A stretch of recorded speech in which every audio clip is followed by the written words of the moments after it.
আসসালামু আলাইকুম। অনার্স চতুর্থ বর্ষ ২০১৮ এবং ১৯ শিক্ষাবর্ষে যে সকল শিক্ষার্থী আছে যাদের পরীক্ষা বর্তমানে চলমান, তো আপনাদের আরও একটি নতুন সাজেশন নিয়ে আলোচনা করব। অর্থাৎ রাষ্ট্রবিজ্ঞান বিভাগের যে সকল শিক্ষার্থী আছেন তাদের আজকে বাংলাদেশে আইন প্রণয়ন প্রক্রিয়া এই বিষয়টি নিয়ে আলোচনা করব। আপনাদের জন্য একটি অনেক কমন একটি সাজেশন আপনাদেরকে দিব। তো এখানে হচ্ছে যে আপনাদের খ বিভাগ এবং গ বিভাগের প্রশ্নগুলো দেওয়া আছে, এগুলো দেখে নেবেন। আশা করি এখান থেকে যারা আমার পূর্বের সাজেশনগুলো ফলো করেছেন, এখান থেকে আশা করি আপনাদের হচ্ছে যে 90 বা 99% কমন থাকবে ইনশাআল্লাহ।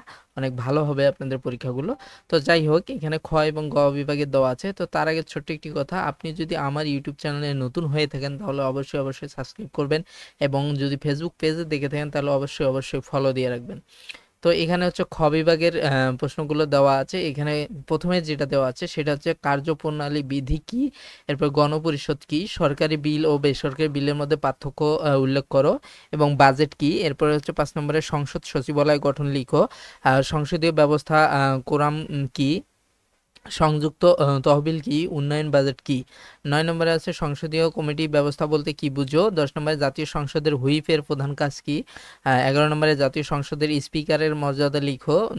12 নম্বরে আছে জাতীয় সংসদের নির্বাচকমূলক কাজ কি, এবং 13 নম্বরে আছে জাতীয় সংসদ সদস্যদের বিশেষ অধিকার ও দায় মুক্তি লিখো। এগুলো হচ্ছে যে আপনাদের খ বিভাগের জন্য শর্ট প্রশ্ন, এবং এরপরে হচ্ছে যে আপনাদের গ বিভাগের প্রশ্নগুলো দেওয়া আছে।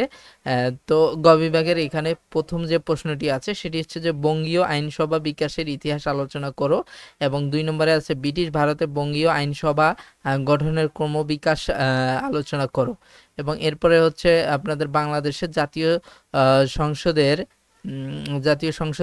সংসদ নেতার ভূমিকা আলোচনা করো, এবং জাতীয় সংসদের সার্বভৌমত্ব ও এর সীমাবদ্ধতা আলোচনা করো। 5 নম্বরে আছে জাতীয় সংসদ কিভাবে অর্থের উপর নিয়ন্ত্রণ প্রতিষ্ঠা করে তা ব্যাখ্যা করো অথবা আলোচনা করো, এরকম থাকতে পারে। এবং এরপরে 6 নম্বর আছে বাংলাদেশের আইন ও নির্বাহী বিভাগের মধ্যে সম্পর্ক আলোচনা করো। 7 নম্বরে আছে সংসদীয় বিতর্ক কি, সংসদে বিতর্ক করার বিধি সমূহ আলোচনা করো। এরপর 8 নম্বর আছে জাতীয় সংসদের তদারকি কর্মকাণ্ডে সংসদীয় কমিটির গুরুত্ব আলোচনা করো বা ব্যাখ্যা করো। 9 নম্বরে আছে সংসদ সদস্যের নির্বাচনী দায়িত্ব ও কর্তব্যসমূহ আলোচনা করো। 10 নম্বরে জাতীয় সংসদের বাজেট পাশের প্রক্রিয়া আলোচনা করো, এবং 11 নম্বরে জাতীয় সংসদের নারীদের সংরক্ষিত আসনের পক্ষে বিপক্ষে যুক্তি দেখাও, এবং 12 নম্বরে আছে জাতীয় সংসদের অধিবেশন পরিচালনায় স্পিকারের ভূমিকা আলোচনা করো। 13 নম্বরে আছে বাজেট কি, অর্থের উপর জাতীয় সংসদ কিভাবে নিয়ন্ত্রণ আরোপ করে এটি ব্যাখ্যা করো বা উল্লেখ করো। তো এগুলো হচ্ছে যে আপনাদের রচনামূলক প্রশ্ন, অর্থাৎ বড় প্রশ্ন। এখান থেকে যদি আপনারা এই সাজেশনটি ফলো করেন, আশা করি আল্লাহর রহমতে এখান থেকে আপনাদের 90% বা 99% কমন থাকবে।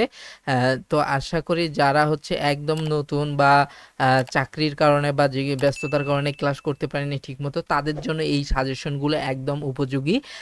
যারা অনার্স প্রথম বর্ষে, দ্বিতীয় বর্ষে এবং তৃতীয় বর্ষে আমার বিগত বছরের সাজেশনগুলো দেখেছেন তারা অবশ্যই বুঝতে পারবেন। আর এখানে আপনাদের প্রথম যে পরীক্ষাটি হয়েছে সেটির সাজেশন আছে, এবং বিগত পরীক্ষাগুলোর সাজেশন আছে, এগুলো আপনারা চাইলে দেখে নিতে পারেন। তো আশা করি এখান থেকে আপনারা ভালোই কিছু কমন পাবেন। আর জাতীয় বিশ্ববিদ্যালয়ে যে কোনো ভর্তি বিষয়ক ফর্ম ফিল আপ এবং বোর্ড চ্যালেঞ্জ এবং হচ্ছে যে কোনো সাজেশন বিষয়, বিশেষ করে রাষ্ট্রবিজ্ঞান বিভাগের যে সকল শিক্ষার্থী আছে তাদের হচ্ছে যে সাজেশন বিষয় সম্পর্কিত কোনো তথ্য জানার জন্য অবশ্যই আমার সাথে থাকতে পারেন। সেজন্য আমার ইউটিউব চ্যানেলটি অবশ্যই সাবস্ক্রাইব করতে পারেন, এবং যদি আপনি ফেসবুকে দেখে থাকেন তাহলে অবশ্যই ফেসবুকে ফলো দিয়ে রাখতে পারেন। আর কারোর যদি পিডিএফ দরকার হয় সেক্ষেত্রে আমার সাথে পার্সোনালি যোগাযোগ করলে সে পিডিএফগুলো সংগ্রহ করতে পারবেন। তো ভিডিওটি ভালো লাগলে অবশ্যই লাইক কমেন্ট করবেন, আপনার বন্ধুদের মধ্যে শেয়ার করবেন। আসসালামু আলাইকুম।